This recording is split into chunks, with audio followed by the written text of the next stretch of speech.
Welcome, everybody, to Edge of the Rabbit Hole. We have a fantastic show coming up for you tonight. Psychic medium Matthew Stapley is back with us. Coming up next.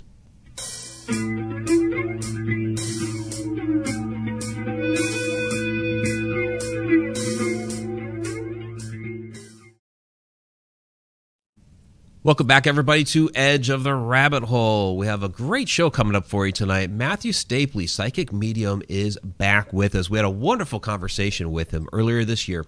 But to remind everybody, give you a little background about Matthew. He's a full sensory, naturally gifted medium. He provides private sessions, media interviews, as well as large audience demonstrations and public speaking on spirit communication, the paranormal and supernatural, as well as spirituality and other inspirational subjects. This evening, we're going to be talking with him about psychic development, mediumship, grief and healing, and his upcoming courses, as well as an event that he has coming up later this week. So, Matthew, welcome back. Thank you for having me back, guys. How are you tonight? Doing really well. It's great to touch base with you again, and I know that you and I haven't had a lot of back and forth personally, but my girlfriend Nicole has become pretty good friends with you, which is great. So she's always telling me about things going on in your world, and is like, yeah, Matthew's a great guy. So I always like hearing about you through Nicole. Well, she's awesome. Like, she really, I can see why she's your girlfriend, Mike. She's phenomenal as a human being and very gifted medium. She really is. Really is. Very much so. Thanks. And so, well, one of the things that we want to kick off with you this evening, kind of get right into it, is psychic development. We were chatting a little bit before the show, and you kind of mentioned that everybody can develop their abilities, and I've always believed that everybody has some sort of ability, some way, shape, or form, some more than others. I think some people are just very naturally gifted and inclined to it, but anybody could potentially work up to some sort of level. So let's pick your brain. How do people do this? Sure, yeah, it's a great question, and I do also believe that everybody can develop psychic and mediumistic ability. The way that I look at it is, like, we're all in constant conversation with the universe, right? Like pretty much like every single part of who we are, every cell within our body, the spark of life within every cell within our body is in conversation with the universe around us at a very subtle energetic level. And the only difference between somebody that identifies as a medium or can do evidential mediumship and things like that, or psychic reading, is that they've figured out how to tune into that conversation, and they've also figured out how to intentionally direct it. And that's really the only difference. And so because we are all connected, and I think we're all connected at the same degree, our awareness, or our conscious awareness of it, is what changes. And so if people work towards developing a deeper relationship with the universe, then psychic ability, mediumistic connections, communication is just a natural part of that relationship. Fantastic. Go ahead, Victoria. I think you're dying for a question. I'm throwing it to you immediately. I don't usually do that. That's not fair. I'm not prepared. Okay. Well, since we spoke last, and I was thinking, we haven't spoken in like a year, and I went back and looked today, and it's only been 8 months. I mean, what the hell? Anyway, this has been a crazy year, and we have a new cat. So, but I know what I know about you from talking to you last time and since the last show is that you're like a cat magnet. I mean, you could just she is. You could hold catnip, and all of a sudden, like, cats from the Arctic start showing up. They start swimming across the ocean. I don't even need catnip. Just kidding. You are catnip. No, you are. Oh, geez. Yeah, somebody threw this kitten away, and we had to take him in. And he matched the Tuxedo Clan, so what the heck. Anyway, you have a class coming up Thursday where you're getting in touch with people who've crossed over. Is this like grief healing, or is this just, hey, let's talk to Grandma and see if she can tell us where she left the cookie recipe, or what are you doing there? Yeah, sure. So Thursday night at 7 p.m. Eastern time, I am doing an event. It's $25 Canadian. And we're going to do like a guided meditation geared towards healing and realignment, and then maybe like some chit chat. And then I'm also going to do messages from spirit. So yeah, it'll be basically seeing who comes through for the people who are watching. At some point, I may jump into like the webinars chat and read people directly. I think it's going to be a lot of fun. I've done these events in person many times, but this is the first time I'm doing it like this online, and I'm very, very excited about it. Now, do you do grief healing also? Because Yeah, I mean this, that's naturally a part of mediumship, right? Is yeah, bringing closure to situations where people have lost loved ones, or where they feel like they didn't get to say what they needed to say or hear what they needed to hear a lot of the time. And so, a natural sort of purpose of mediumship is to bring in healing for grief and grieving, and sometimes even just to navigate the grief mhm, process, which is different for everybody. yeah. I've started reading for a friend of mine on Monday at her stores. And so many people are coming in, and it's the same question over and over and over. And you don't even really have to read tarot. They're just needing like permission. Like, for example, this lady came in a couple of weeks ago, and she's 8 months pregnant. She goes, I think my boyfriend's cheating on me. I was like, you don't need a reading. You can leave if you have a Mm. support system. You have permission to leave. And she's like, thank you, thank you. So, I mean, are you finding more of that going on, or is the Um, world as chaotic as I seem it to think it it is? it is chaotic. Are you kidding? It's crazy, and especially for anybody who's energy sensitive as well. Like right now, in the last, I'm going to say 3 years, people are noticing huge roller coasters of energy, and a lot of people, especially if they're energy sensitive and they're not aware of it, are feeling it or picking it up as like anxiety or this ungroundedness or this like messed upness that that they can't really describe. And it's interesting because I've started tracking those energy shifts within the world and across the earth, and it's very interesting because when I feel the shift coming or when it sort of arrives, that's the moment where everyone starts writing me and they're like, oh my god, I don't know what's wrong with me, something's up, I can't put my finger on it. And I think more and more people are awakening to their own sensitivity, their own abilities. Mhm. So yeah, to answer your question, the world has been crazy at a subtle, energetic, psychic level. More and more people are picking up on it. But I do think you're right. People sometimes just need permission to do what's right for them, and that it's sad, it's heartbreaking actually that people feel so confined within their path, and they feel like they just can't. Like whatever choice they make wouldn't be the right one, even when it is the right one. And there's often a blurred line between the right thing and the easy thing, because oftentimes, as you know, the right path, the right move isn't often the easy one. It's usually the harder path, Right. at least in the beginning for any kind of transition or change. So I think based on the world energy, all the things that have been happening, the sensitizing of everybody, and then everything else, it is putting people into a state of flux, but also a feeling of constriction, and that is very challenging for people across the world right now. Mhm. So let me ask you this. If the world is becoming more energized and people are becoming more sensitive to that energy, what can people do about that? We briefly talked at the very beginning about, people have, the ability to be able to tap into this. So what can one do? That's a really good question, and it comes down to resonance, really. So, for example, I'll give you an example that's like a very classic psychic example. If somebody, let's say, when they were 8 years old, they lost their dog, and it hit them at an emotional level, and it was something that they kind of held within themselves, even into adulthood. If they were psychically sensitive and they were going to do a reading for somebody, and that person had lost a dog as a child and it had affected them ever since, those 2 points within the psychic and the participant of the reading would begin to resonate, and the psychic may pick that up as the first and strongest impression that they have, because there's a commonality, there's reference points and resonance. Now, with the world's energy being in flux, at such a profound level, everybody's issues, everybody's difficulties are being pinged, they're being triggered at very real, very tangible levels. And so the best way to sort of navigate or get into a better space with feeling everything and being oversensitive is to actually do the healing work on yourself, because as soon as you've healed something, that will no longer ping it the same way, right? So it will not be able to trigger it in the same way. So when we heal ourselves, what we can resonate with begins to shift. Our reference points change, and we do not feel so overwhelmed by the energy around us. It's not easy. Yeah.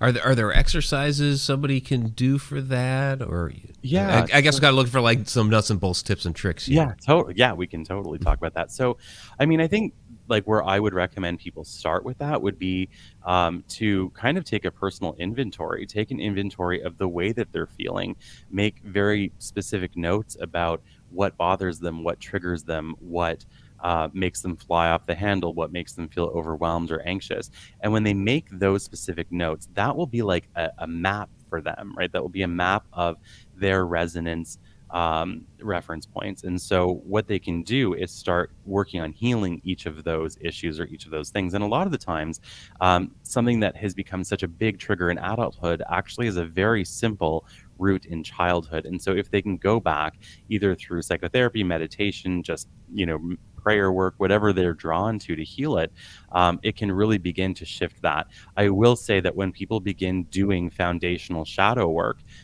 like that, it can be intense at first. And so I always recommend that if people are going to do that kind of work on themselves, that they either really know themselves well or have somebody who knows a lot about shadow work kind of guiding their path a little bit. Yeah, it's interesting you bring up shadow work, because it's a question that I get because I deal with different shadows when we talk about shadow entities and shadow phenomena and stuff like that. But I will get the question, are you talking about shadow work? So very briefly, for those that don't understand what shadow work is, can you briefly kind of define that for us, please? Yeah, absolutely. So shadow work is working within the unconscious or subconscious self. So we all have a light side, we all have a shadow side. The shadow work can be sort of, in a very basic explanation, can be about healing the things that lurk below the surface. Things that are in the unconscious and subconscious are drivers of our beliefs, thoughts, actions, and all of that. And so what shadow work is sort of going into the closet, having tea with your skeletons, getting to know how they came to be in your path, how they came to be within you, and how they contribute to your thoughts, beliefs, and actions. And it's not easy. It would be similar to trauma work, or it would be similar to healing traumatic experiences. And even though not all people will find trauma in their shadow, they can find similar things within themselves. So it's really about going in and healing some of those things. And it's very important, especially at this time in our evolution as a society, that people begin to look at what makes them uncomfortable about themselves. Yeah, that's I really like how you put that. Have tea with your skeletons. Yeah. Go ahead, Victoria. No, yeah, we call it the dark night of the soul. And it's really difficult and it's really uncomfortable to deal with that and work with that. And I've started noticing some things, and I was wondering if you've noticed them also, that when you actually do, I don't want to say heal your shadows, when you address your shadows and tell them to buzz off, go away, and you know how to work with them, and you've gotten over the trauma, I guess, and you're standing true in your light. Have you noticed that people come to you for that same kind of healing? For example, like we just had massive layoffs at work, and I have dealt with why that would scare me and why that would, make me frightened. And so I was just like, la, la, la, la, la, hey, we're going to lose our jobs. And then people are like, oh my God, we're going to lose our jobs, And so they would come to me and I would reassure them and, comfort them kind of, and they could move forward and they're not so traumatized. Yeah, and actually, yeah, and I think the universe will bring people to whoever can help them. So if somebody's been through something or even is going through something and navigating it very well, I think it's very common that the universe will begin sending people who require that help or that expertise or that guidance. And I think with shadow work, it's a tough one because we can't get into someone's closet with them necessarily. And even if we can, is it helpful to do that? I think the best kind of healing when you're guiding somebody through a shadow work journey is to be like outside the closet with maybe like, I don't know, like a lifesaver that you can throw in if it gets too heavy. Because it is something that people have to understand. A large part of shadow work is looking in the mirror. And I'm not talking about, the bathroom mirror. I'm talking about the cosmic mirror, the one that shows you for everything that you are, all the things you love and all the things you don't. And there's a lot of fear in stepping in front of that mirror to have that really honest look and conversation with yourself. It's brutally hard, but it does get easier over time. When people become comfortable with vulnerability, their shadow work becomes easier, because the other aspect of shadow work that's really hard is the ego death component of it. And that's something that a lot of people struggle with. Yeah. The Mike? ego death. I'm done. No, it's an interesting concept to me, because it's based on some different Jungian principles, and yeah, I'll get that question thrown my way sometimes when I'm out there talking about other things, the shadow phenomena. So so I appreciate you bringing that up. We have a question here from Sarah Youssef, specifically on that. Do you know any good books on shadow work? There are so many books on shadow work. One that I'm going to recommend, because I think it's a phenomenal one, and it's about shadow work, but not exclusively. And it's called The Dark Side of the Light Chasers. And it's by, oh my gosh, I'm blanking. I want to call her Debbie Ford or Betty Ford. It's Ford last name. Ford, Debbie. Debbie Ford, yeah. Yeah. Yes, right. Betty Ford would be the rehab clinic, right? Oh, We have our own shadows. which you're doing other shadow work there. So 100%. Yeah, I always mess those up, and then I turn red right after. Yeah, no. Betty But doesn't mind. No, I'm sure she's cool. Debbie Ford. Yeah, and what I like about her work is she addresses something really important, especially when it comes to the spiritual community, because as you know, for forever in the spiritual community, everything was about positivity and being happy, and don't think the negative thoughts, don't be angry, don't live, be sterilized and joyful, and all those wives. like the spiritual community for about 30 years was the Stepford Wives situation, for sure. And so her look at it was interesting, because what she noticed and really brought into light was that these people could be very happy, and they could be zen on a mountaintop and smelling like kale and weed all the time and super grinned out, and then something small wouldn't go their way and they'd completely explode, right? And so she was the one that really looked at, okay, these people are suppressing all of their anger, their pain, their frustration, and they're painting themselves with this super positive attitude, and then they stub their toe, or their car breaks down, or somebody's late for a meeting, and then it just throws them off the handle, and all of that suppressed anger comes to the surface. And so, when we're talking about shadow work and in healing the shadow and looking at our past experiences and going through our subconscious, that's a big reason of why, is because when people have a heavy shadow or a lot of skeletons in their closet, they end up being incredibly volatile and very reactive. And a good note, that actually is a blessing. Triggers show us what we need to work on, right? So it's kind of part of that sort of self-inventory that I was talking about earlier. Yeah. I know last time we talked about the Akashic records, and I did mine, I don't know, a few years ago. And there was a recurring theme through every lifetime. And now that it was basically a control issue, like, why can't you be like me? Why can't you, turn the light off when you leave the room, And once I got over that, yeah, I'm really not angry anymore. I mean, I'll get mad, but it's not like it used to be. So you're right, just addressing it. And now that you see what the issue is, now I accept people for who they are, or for whom they are. If you're going to leave the light on, then you're just going to leave the light on. Okay, I'm not going to go down your throat about that. But. Yeah, for sure. And I think that's really, really important. I think another part of it that makes it hard for people to do that kind of work as well is the permission to feel upset, the permission to get angry when something should make them angry, or to the permission to feel sad when something should make them sad. And I think a big part of why it's so many people are so shadow heavy is because we don't really live in a society that allows for emotional processing. Our society is built on efficiency, and efficiency is not warm and cuddly and emotional. It's cold and calculated, and it's about how much we can do in a small amount of time. And unfortunately with healing, it takes its own path. It needs time. Things need to unfold. You cannot push through it in a way where you're overriding the natural time that it takes. And I think all of those things coupled together is what has led people to be very shadow heavy right now. But I also think I think it's what, makes acceptance hard and all of these things more challenging for people. Well, it's hard to look at yourself and realize that you're not all love and light, Oh yeah. that you have some darky milk chocolate parts of your personality too. Yeah, and maybe some like 80% cocoa, depending on the day or the length of the traffic jam. Like, Yeah, like, okay. Yeah. So would you recommend somebody work through all of this first before diving into psychic development, or is this all a part of psychic development?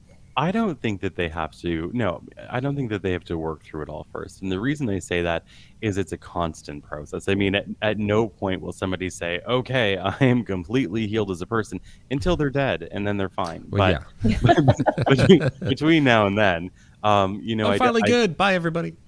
See ya. Great time. Thanks for coming out. Yeah. No, I think that it's an unreasonable expectation that anybody would become fully healed and then can go off and do their things. I think what's important in terms of somebody's emotional health and well-being if they're approaching psychic development is just to make sure that they're at a somewhat calm-esque place in their life, or at least in the days that they're practicing development. I don't think that they need to be healed first in order to do that. I think, if anything, maybe it would help bring healing to them because they become more energetically aware of what's going on within them. Because a huge part of psychic development, at least when I teach it, is self-awareness and being able to know what is your energy, what's going on within you versus your environment or the spirit world or whatever. Okay. Where'd you recommend somebody start? So, I mean, should it be meditation? Could we start playing with tarot? I mean, yeah, just for like the very beginner, I'm interested in developing this. Where should we begin? It really depends on what you're drawn to. So some people are drawn to crystals, some people are drawn to tarot, some people are just drawn to going with their own intuition or gut feeling. There isn't really a wrong way to develop in terms of your ability.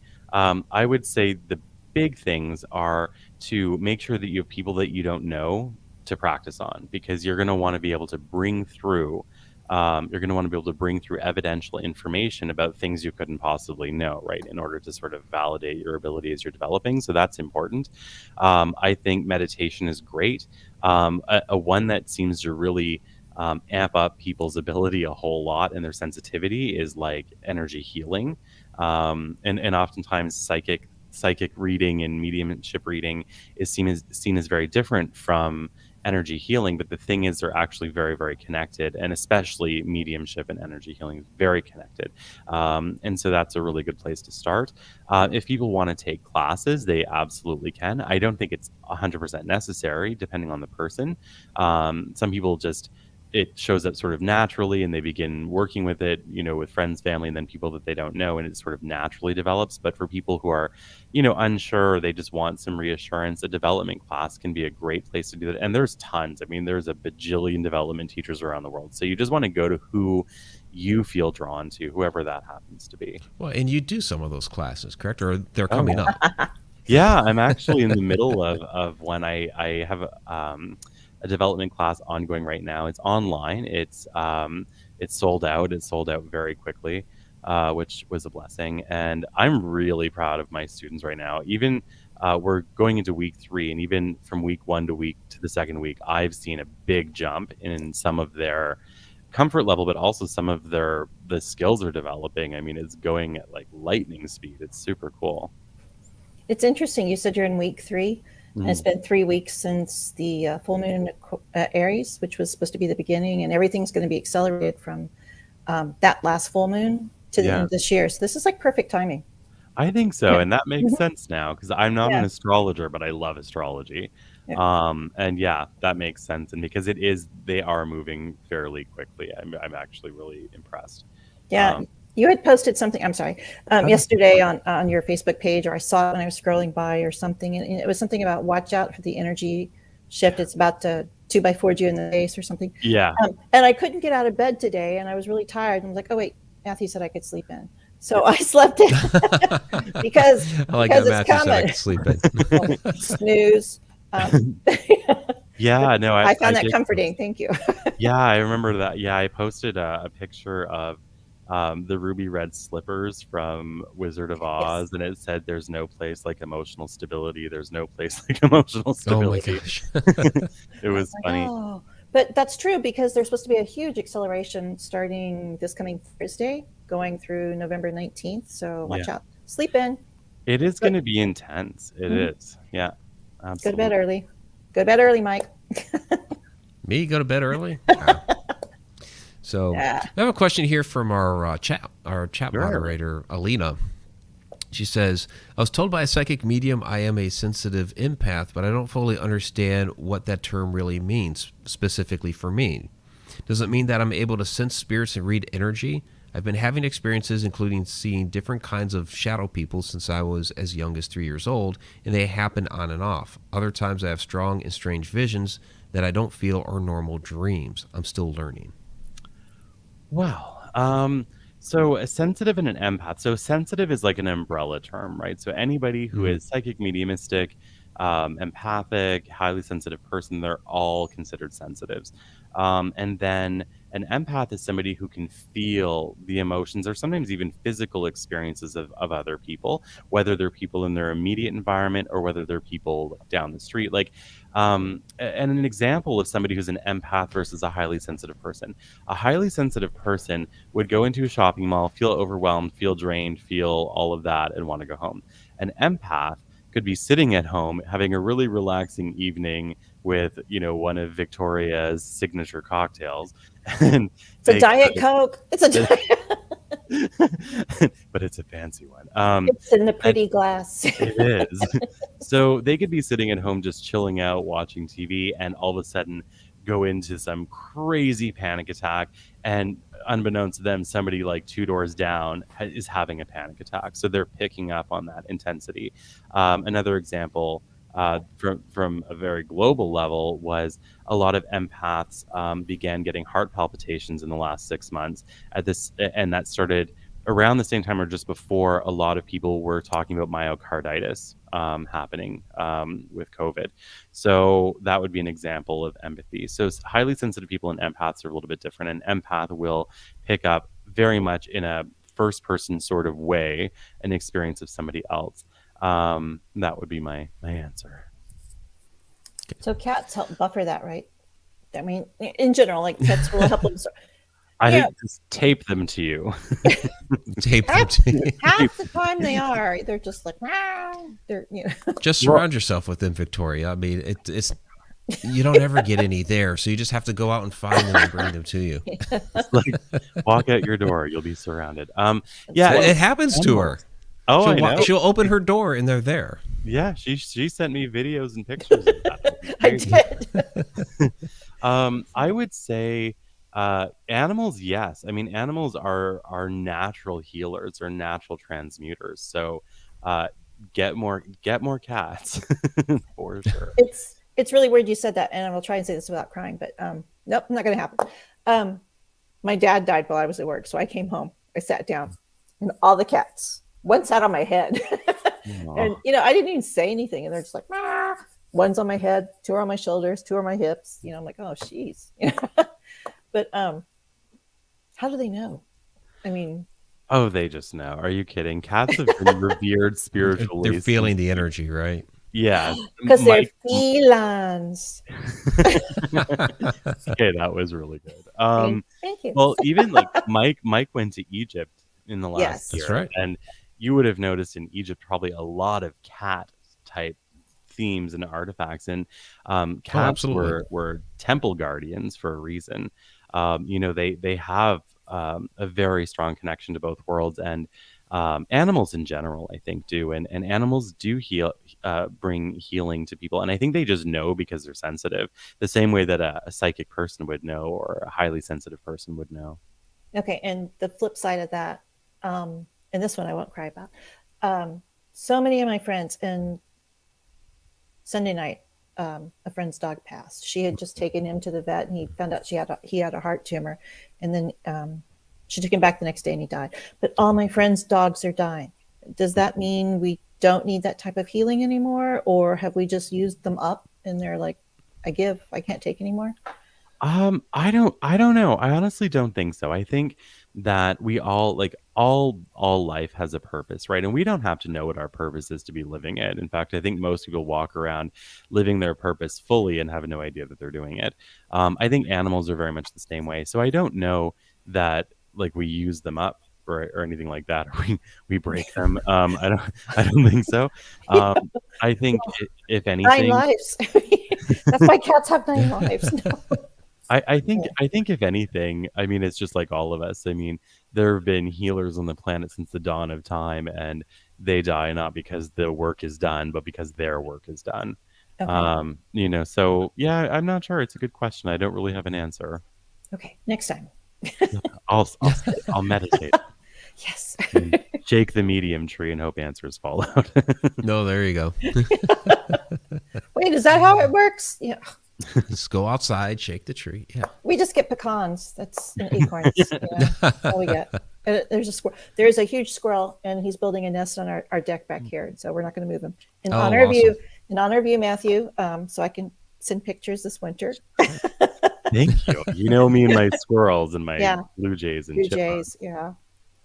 Oh yeah, we got a bunch of them out here too, and it's wonderful because they just there's this whole huge congregation of animal activity and right in our backyard. Love it. Well, I think animals do kind of. I'm sorry, not to keep on the animal track. They do kind of, say, "Hey, I want you," because we have it's like a cat carnival over here, and they run and they jump on your head and they bounce off your shoulder, and we're thinking, hey, whatever, we're just one of the kids. And then I had a friend come in and they're like, "Crap!" and they all ran. And it's like, what? But he's not okay, Aw. But he's not one of the pack. So I think they take certain people or they Yeah. adopt certain people. Anyway. Oh, I think so too. Yeah, I've noticed the same thing with yeah, animals that have come into my life to be pets, ones that I call pets that are really wild that come and hang out with me all day. I think they definitely do. I think they definitely do choose us in a sense. Okay. Yeah, Yes. because you'll get animals that come right up to you, Matthew. Oh, he's got Yeah. some great Oh yeah. pictures. Yeah, like if I walk outside in the morning, there will be like crows that all of a sudden start flying in and landing beside me. And if I put my hand out with a peanut in it, blue jays will come and sit in my hand. And then at the same time, squirrels are, like it's like an Alfred Hitchcock. If Alfred Hitchcock and Disney had a baby, that's kind of probably Right. what it would look. It's a little Snow White for sure, but I think one morning it was so many birds flying at me that it freaked me out. Like I was like, okay, this is the makings of a horror movie, but they're so sweet and one of them brought me a present on my birthday. I couldn't believe it. Aw. Oh, that's Yeah. nice. They brought me Sweet. a bone. Oh, no, that's cool though. That That's means good. something. Yeah. Yeah. Oh, it was a group of crows, and they came over. They had a bone. One of them had a bone. It looked at me, dropped the bone, grabbed its breakfast, and flew away. And crows and corvids in general are known to do that. One time, the blue jays attacked my roommate because she was Oh no. crouched behind a bush trying to take a picture of me with them, and they saw her as a threat to me, and so they went and they just attacked her with Oh wow. it was crazy. And then they started bringing me peanuts. It was the weirdest, coolest thing ever. Do you put like peanut butter after shave on or something and No, attract them? Okay. I'm out. good idea though. Right. Maybe. You should do a pet development psychic class. It would be cool. There you go. I just have honestly, like I can communicate with animals and wild animals, especially.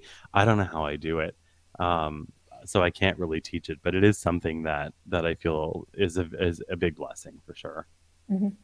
Yeah, that's amazing. That's amazing because we try to interact with our animals out here. We get a lot of them that come up, but you get them right in your hand, which Oh is yeah, just they'll sit in phenomenal. my lap. Yeah. Yeah. So we have some other questions here from the chat. I do want to get to a couple of these. Yeah. So from Peeling the Trauma's Way, is there such a thing as an intuitive counselor of a sort? I ask because I've considered myself as sensitive in that sense, but now that I'm working in therapy and feel as though I'm intuitively guided. Yeah, there totally is. And I actually have two friends who are psychotherapists that they're mediums and they're super psychic and they just don't tell anybody, but that's a big part of how they do what they do. Then probably what makes them good at what they do. So yeah, Sure. absolutely. absolutely. I think the only hard part, at least here in Canada, is licensing. So Yeah. either you can be a psychotherapist or an intuitive. You can't really combine them here legally. But yeah, I think in fact most therapists or counselors are probably very psychic or very intuitive. You'd Very have to be. Yeah. yeah. From Brenda Bound. What is your opinion on those who suffer from anxiety because of their awakening and are taking prescriptions under a medical doctor's care? Could that affect the status of their psychic development? That's a really interesting question, and it's one that I've gotten a lot over the years. Like, is it psychic or is it psychiatric, right? Um, Yeah. and it can be both. I mean, anything that makes your life unmanageable can become an illness. And you could be like the greatest psychic medium on the planet. If it makes your life unmanageable, then it becomes an illness, and so illnesses need to be treated. Now, would psychotropic medication, for example, stunt psychic ability? Not necessarily. I don't think it has to. I actually had done some really good looking into this over the years because it's a question that I've been asked a million times.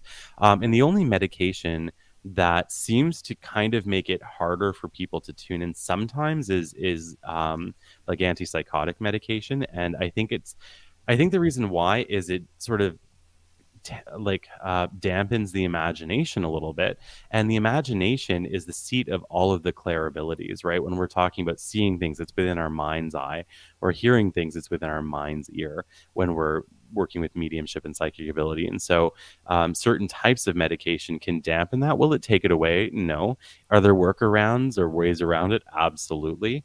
But I don't think that anybody should stop taking medication because they're worried about stunting their psychic growth or their development or their ascension or whatever. I mean, we all have something, right? And our health and our well-being is vital to our spiritual development as people. Right.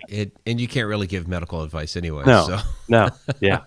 But even if I could, I can't. you're right. That would be, yeah, good advice. Like, no, throw your pills off a bridge. Yeah. 5D, you'll be fine. No, I don't think so. I think it's important that people follow their doctor's advice. Yeah, absolutely. And it's something that being involved with the paranormal community that we kind of battle because for years and years and years people would report seeing ghosts or apparitions or hearing voices and all that, and people would pawn it off as you're crazy. They're literally people would be put in a straitjacket and tossed into an insane asylum, which is really sad. So I think that's opening up a little bit more these days, but there's still a large amount of people that will say, no, you're crazy because you're saying you're seeing or experiencing these different things or hearing these different things. You must be schizophrenic. Where a lot of people are legitimately experiencing these things. Oh, totally. I mean, the amount of people that have left the psych ward and ended up in my office is a lot. And I've had one psychologist, 2 psychotherapists, and a psychiatrist who have sent me people fairly regularly over the years. And they would, call me and they'd say, I have a patient or a client or whatever. And they think they're crazy and I think they're like you. And so can I somehow under the wire refer them to you? And it was very cool. It was a very cool experience. So there are even therapists out there and stuff that are aware of it. They just have to be careful in talking about it. I just thought of something when you said that, Mike. People were like locked up and thrown in asylums. Do you think that could be one reason why asylums or old asylums are so haunted? There's a lot of reasons. I mean, you have some of that, but you have a lot of tragedy in there as well. I mean, people died within there. There's a lot of violence, a lot of poor living conditions. So there's a variety of different reasons as to why those places are so haunted. I mean, even aside from the paranormal, there are ghosts that haunt that place from in other means with just the terrible conditions there. So okay, yeah, that's a cool question, though. I was thinking, it is a good question. A concentrated plethora of people who were seeing things. I mean, that's got to bring some sort of energy to the game. Yeah. Well, I think that it could charge up the space for sure, but I mean, where there's trauma and traumatic deaths, there's energy fragmentation. Energy fragmentation is what's responsible for a lot of hauntings. And yeah, I think Mike's right. I think it's a big part of it is the tragedy that happens within those places. And they're all made out of limestone. Go figure. No. A lot of them are, for sure. I know. Yeah.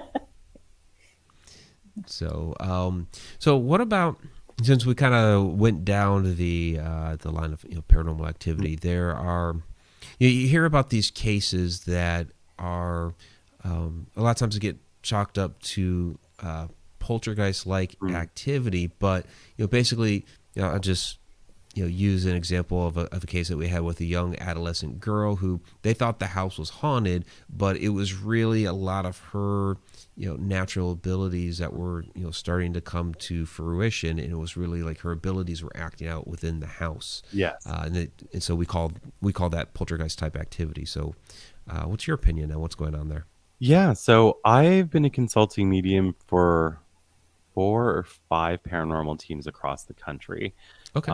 They'll call me when they get something that they can't figure out, right? Because I can do remote viewing and things like that. And being an evidential medium, I can bring through details of places.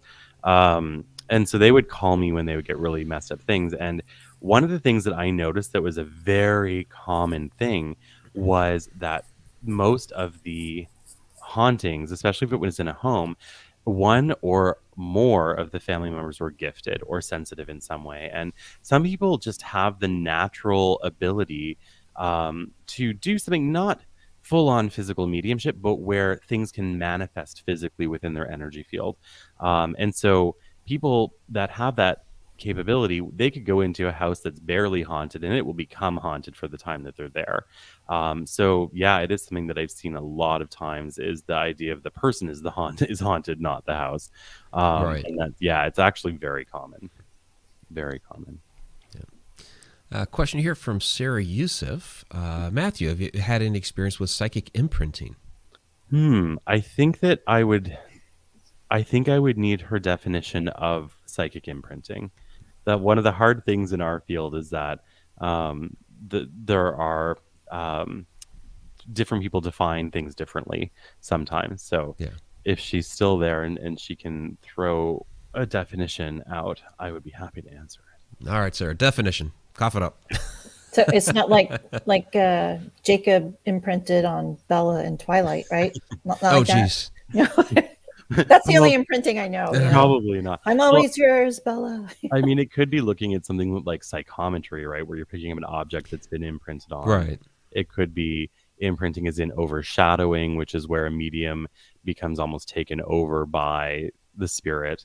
So there's like a lot of things that psychic imprinting could be. So to answer it properly and honestly, it's just important to know exactly what definition she might be working with. Yeah, and I've seen the psychometry, work with, one of my first. It was actually the first paranormal investigation I had. Had no idea it was a paranormal investigation at the time, but the friend that I was with, he put his hand flat to the wall, and all of a sudden he turned this bright red and started sweating profusely. I'd never seen anything like that before, but that would be psychometry, correct? Yeah, that would be psychometry. Psychometry is basically tactile psychic ability. So somebody picks up an object or touches a person, and they become flooded or overwhelmed with impressions. Yeah, and that's what Sarah's referring to, psychometry. Yep. Okay. Yeah, no, that's something that. So there was an entire period of my life where I didn't want to touch anything because it was happening constantly. Yeah, and I get it a lot with people. And I'm like a pretty huggy kind of person, right? Like I'm a pretty affectionate person. But I definitely hold my breath sometimes for a second because I know that I'm going to feel that person pretty intensely sometimes even, or objects as well, crystals, things like that. Basically anything that's not plastic. Okay. So how would you go about, I guess, reining that in so that it's not like every person or object you're touching is, causing you panic or whatever? Yeah, it took a while. For me, I just had to learn how to turn it off, right? And it took time. When people are natural born mediums, their challenge is usually, how do I turn this off? When somebody is a developing medium, they're usually trying to turn it on. And so it can be challenging. So a good chunk of my younger years were, how do I turn this off? How can I, not feel everything everywhere I go? And it's just practice. It's learning how to disconnect and create a separation. What about? Sorry, Victoria. That's okay. Go ahead. Because you brought up that interesting dichotomy of natural born psychics and mediums, are kind of looking to turn things off, where ones that are developing are wanting to turn things on. Yeah. Over the years, I've heard a lot of psychic mediums tell people who say comments like, "Oh, I wish I had the abilities that you had." But I've heard that warning too: be careful what you ask for. So since we are talking about psychic development, how does that play into the be careful what you ask for aspect? Yeah, sure. So, it can be a very intense ability. It can be a very intense gift to have. And I think to be careful what you ask for is when you open that door, um, it can be closed, but it's very hard to close it again. To fully get rid of whatever you've developed, it's hard because development, in a sense, is like rewiring, right? It's learning to think a different way. It's learning to use your brain in a different way. So once you've learned how to do that, it can be very challenging to try to turn it off again. So that's usually what that warning is about. And sometimes if people try to develop too quickly, they end up burning out, and they get psychic burnout, or they get, super overwhelmed, and they feel ungrounded and anxious a lot until they kind of come back down. So there's like a lot of reasons that people need to approach it cautiously and in an informed way, for sure. Okay, now Victoria. Oh, well, two things. I think y'all manifested something because something just hit me under the table and went crashed behind me. So it could have been a cat too, but I thought they were all put up. It scared the bejeebies out of me. So okay, I'm trying to work on my channeling, and since my dad has died, he comes in all the time, and so finally I had to scream. Yeah, screamed his name, and it's like, just stop. Is it as simple as that? Just addressing someone by their name? Yeah, it totally can be. When people feel overwhelmed by spirit, my advice is always like, tell them to come back between 9 a.m. and 5 p.m. That sets up hours for them, right? Yeah, and it is funny, but it also does work. Another one is when people, and this wouldn't be the case for you, Victoria, but when people feel spirits that are random coming up, not people that they know, I recommend saying like, hey, I can't go door to door to figure out who you belong to. So if you want a message to come through, you're going to have to bring your loved one to me. And I've got some freaky stories of how that's happened. Oh yeah. Yeah. It was specific for a person, but it was my dad, and it is a cat. I just felt him down here. So Toby. The cats are drawn to the energy. See, we were talking about that a little bit ago. It's not my cat. He is my life partner. I've accepted it. We had a civil ceremony. I didn't get a ring still, but it's okay. Oh, that's funny. That's cute. I do get an avocado wedge every morning by my door. Oh, see, give him a gift. Yeah. That's beautiful. It's a cat toy, but anyway, okay. Well, I didn't know it's as easy as saying, okay, Joe Smith, you because I told him, I'm not talking to you this year. You just go away. I got too much going on. Yeah, no, really, for real. All you have to really do is just put up a boundary or a barrier. And it's a challenging thing at first because you have to be firm about it. You can't be like, please go away, and then, oh my God, I hope this works. You have to know. Like you are putting your foot down. Yeah, it was not a Hershey's Cocoa moment. It was I'm in traffic moment. Yeah. Stop. Okay, good. Any other secrets like that you want to share with the class? Or do you share with your class when you? Oh yeah, no. When I teach classes, it's like anything that I know how to do that's going to help people, I'm happy to share it always. I think that's what they're paying me for, right? That's why they're coming to classes, to learn, and so I don't hold anything back. That's for sure. Is it a Zoom type, or do they actually go there? No, it's Zoom. Yeah, it's Zoom. Okay. I've got students from, I think in this class, mostly North America. I don't think there's anybody from overseas in this one, but yeah, people can come in from anywhere as long as they can figure it out in their time zone to make it work for them. They're welcome. Oh, that's cool. What are the classes that you have coming up? Because you're running some things now. You have the event on Thursday, but you're gearing up for some other courses coming up here soon too. Yeah, I do. So they're going to be announced in December, but I've got another like hands-on 6-week development class coming up starting in January. Details still to come. That one is the one I'm really excited about teaching. That's the one where I see people do very well, and I used to teach that one in person. I taught it for 2 years every Wednesday, and there was like a core group of 10 or 15 students that came every Wednesday for 2 years. And a lot of them at the beginning, when they walked in the door, they were like, I just know I want to try this. I've never done anything like this before. And at the end of the development class, they either were working professionally doing mediumship and psychic reading, or they were at the caliber where they could have been. And so, yeah. So anyone who wants to do that can come and enjoy. And I always make sure that people of every level will learn within one class. I'm a big hands-on person. The learning is in the doing. So my job Nice. is to show people this is how you're connected. This is for you specifically how you're already connected, and this is how you can intentionalize it. Very cool. So let me ask you this: if you're doing all these amazing courses and classes and teaching others Mm. how to become their own medium and be able to communicate with spirit, does that kind of put you out of a job from people hiring you to do readings? I mean, if it does, whatever. No. I mean, I haven't noticed that, and you know what? Here's the thing: I don't believe in competition, like at all. And the reason I don't is sometimes somebody may want to come to me for a reading. Next time they might go to Victoria, or they might go to Nicole, or they might go to whoever they feel drawn to. And I think that's actually the beautiful part of spirit is they will bring people to who can in that moment help them.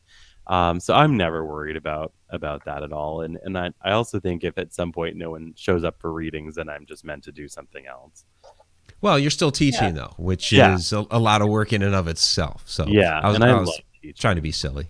So Oh, it's not like a pyramid thing where you get 10% of their readings. Oh, there you go. So I just couldn't do. You know what? I can't do MLMs. I could Ugh. never. Primerica of psychic readings is not happening for me. Move.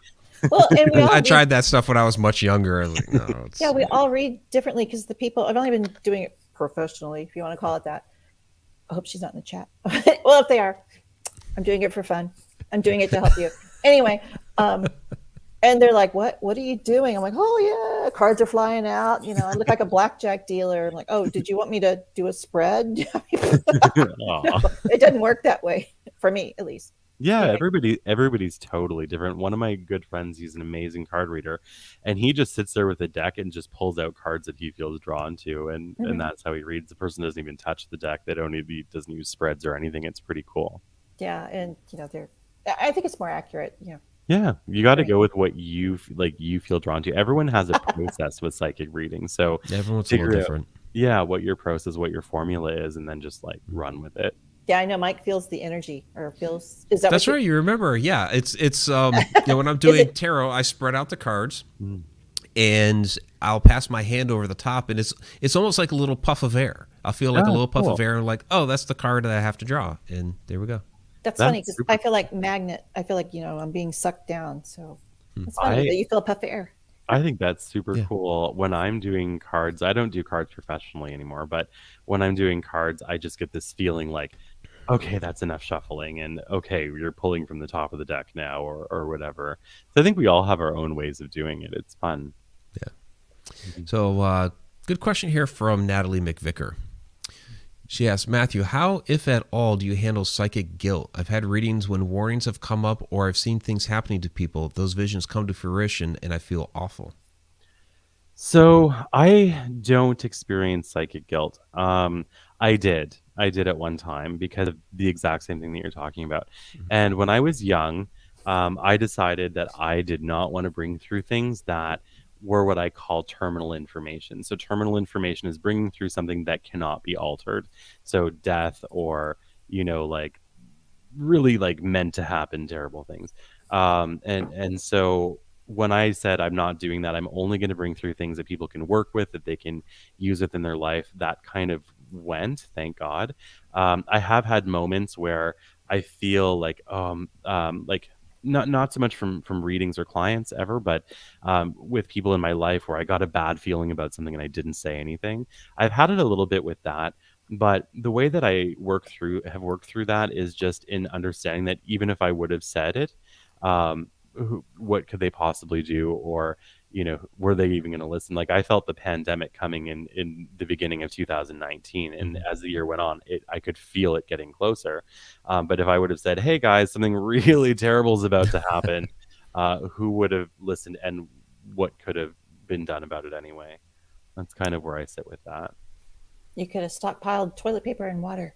Yeah, Right. Millions. So would have been about it. Yeah. yeah, I just got busted from saying that about my friends. So sorry. Oh. They're in chat. Aw. Oh, no, they're good people. So. But to Natalie, don't feel awful about it. It's just one of those things, like, I think maybe the reason you're able to see it or perceive it, it is just that maybe you're meant to help in the aftermath of it as well. And sometimes that can be a thing too.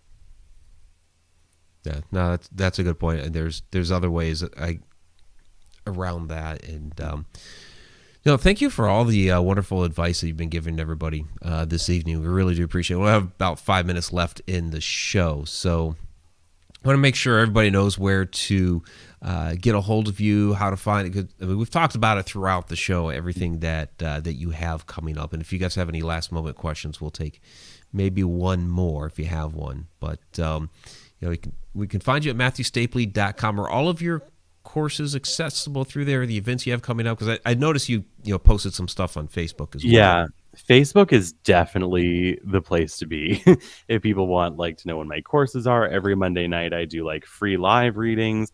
Every Friday night, for the most part, I do craft night, where we just do craft projects and talk about life and sometimes inappropriate things in the funnest possible ways. So everything's always announced through Facebook. I haven't even updated my website in way a long time. I should probably do that. Gotcha. Okay, so here's that last quick question. Sure. Aaron Bush, what is your favorite way to ground and protect your energy? Great question. So my favorite way, I like doing the roots meditation. That's probably my favorite way of grounding. Protection for me, it's just like a knowing. It's just like a knowing that it's there.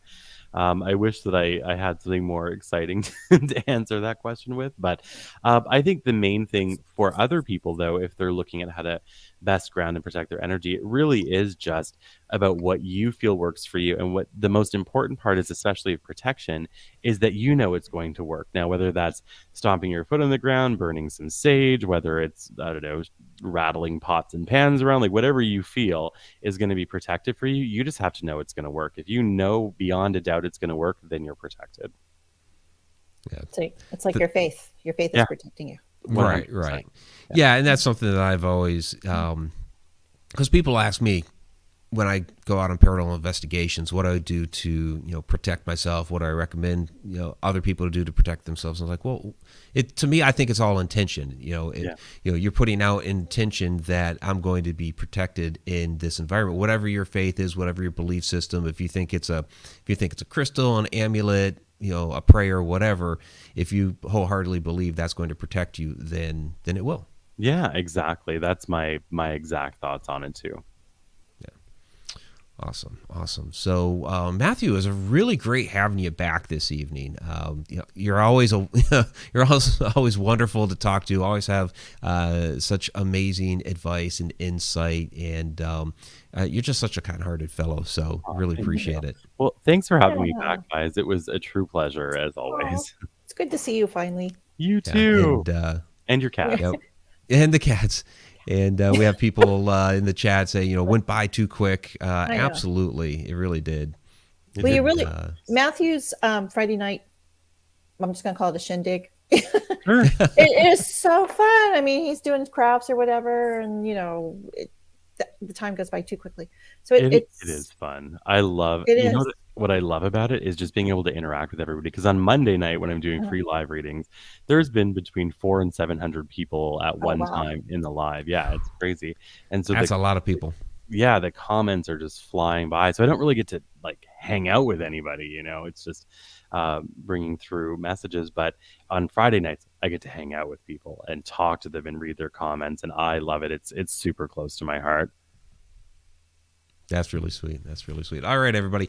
MatthewStapley.com, and jump on his Facebook. All these things that he's talking about, you do most of that on Facebook, right? Yeah, pretty much all of it. Every time I try and cheat on Facebook with another platform, it never works. They know. All right. Very, very cool. Well, again, Matthew, thank you so much for joining us this evening. Thanks, guys. And we'll have to have you back again sometime after the new year. Sure. Sounds good to me. Anytime. Take care. All right. Take care. Have a great night. Bye. Bye. Night. All right. Matthew Stapley.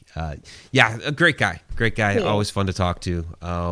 So informative, and he really does have that very kind heart. So He does. He would send me a picture of his little birds eating out of his hair. I'm like, oh. yeah. He's He'll got some send those great to photos. Nicole too, because he knows that Nicole and I are always out here feeding the birds and everything, and so yeah, he'll send Nicole a bunch of those photos, and yeah. I mean, they're great. Just make a book. Make a calendar. There you go. Ah, Another Matthew's book. calendar. Oh, no. Matthew's calendar. There you No, go. I'm done for a week or two. Yeah, I mean, you only put out like 5 different activity books in the course of a month. 6, but who's counting? 6? Okay. 6. There you go. There you go. Yeah. All right. So, all right, let's go ahead and get to the shout outs and everything. Do want to let people know that our Connecting the Universe class for those that are members of the Connected Universe portal, that is tomorrow. It seems like over the past couple months, it's been a different night, different time, all that. It is our usual standard Wednesday, 8 p.m. tomorrow. I have my calendar. I was ready to move it. Yeah. It's going here now. I know. Well, I mean, last week was a Special circumstance. yeah, special circumstances with Yeah. the passing of our friend. So, but it just seems like something's been coming up each of these days. So last week we did creepy haunted houses. Tomorrow we'll do something special. So And so you're I'll just supposed leave to it at that for now. get there early. Get And there, yeah. change Well, there's no some way to really information. get there early. Well, how are Oh. you supposed to log in and do the hippity hop and so you can see? Well, that's people's supposed. names? I don't know why it changed your settings on you, because once you do it once, it should stay. So what Victoria's talking about is Yeah. we do all of that. Basically, you have to sign up through connecteduniverseportal.com, 30-day free trial, and you can be part of the interactive class with us on Wednesday nights, plus all the other content that's out there on the Connected Universe portal. And we do that class through a secret Facebook group and broadcasting through StreamYard. But for the chat to pop up right in correct from Facebook, there's some special StreamYard Facebook setting you have to hit. So you do that before you go live, right? yeah, I guess do that. Well, Or- when I make the post, you'll see the link there. So Oh, okay. Just go to the group and you'll see it. I like being Facebook user number 2. I know, it's weird. It's weird. So yeah, join us tomorrow night, connecteduniverseportal.com, and yeah, get the goods. So so that's regular time tomorrow, finally. Yay. And for those of you who are part of the Connected Universe portal, because of the last couple months being very crazy, I was late on the October Q&A video, so I'm still taking questions through tomorrow for the October Q&A video, which will go out later this week.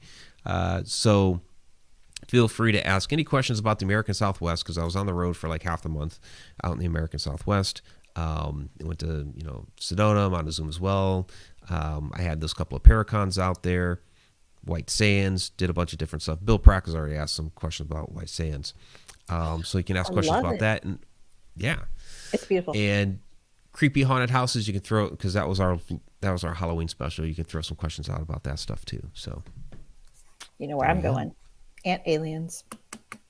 if you want to ask about did you watch Montezuma's Well video? I've been to Montezuma's. Okay, well I talked about the ant people in that video, so there we go. Well, I have more questions. Okay, Anyway. ask away. I will. Ask away. I've been All right, saving for a year for Johnny to show up, so I have some questions. Johnny's next week. Next week here. I showed the banner earlier during the show, but join us for another great guest next week. Johnny Enoch. Johnny Enoch is back. We're going to be talking a lot about Egypt because Johnny and I were in Egypt together. He is hosting a new show. Well, it's actually an old show, but he's like the new host of Mystery Teachings on Gaia. They have a new season. First 2 episodes are already out. The last one was really interesting because he talked about the ever burning lamps. Where yeah, it's really, really interesting how they'll crack open a tomb and there's this lamp that's been burning there for thousands of years. So what the hey? I mean, yeah, it's really interesting stuff. Is he going to show up in his jammies with his little sleep hat? Yeah, I don't know. 'Cause it's going to be like 3 a.m. there. And there's for those of you that are unfamiliar, connectuniverseportal.com for getting hooked up with that. So yeah, Johnny's in Hungary right now, so we'll see how that goes. All right, let's get to the shout outs. I want to thank Alina for moderating the chat. As always, go to the participants tab here on YouTube, which is probably going to show me about 5 people at this point. And see, there's Bill Prack. Great to see you, Bill. There's Aaron Bush, Natalie McVicker. Thanks for joining us this evening. Pungai Fungi. Great to see you out there. And Stacy Comiskey. Now I'll have to scroll through because participants tab is just a train wreck these days on YouTube. Just is. Sorry, YouTube. Helen Espinoza, thanks for joining us this evening. Rosalie Ferguson, thanks for joining us.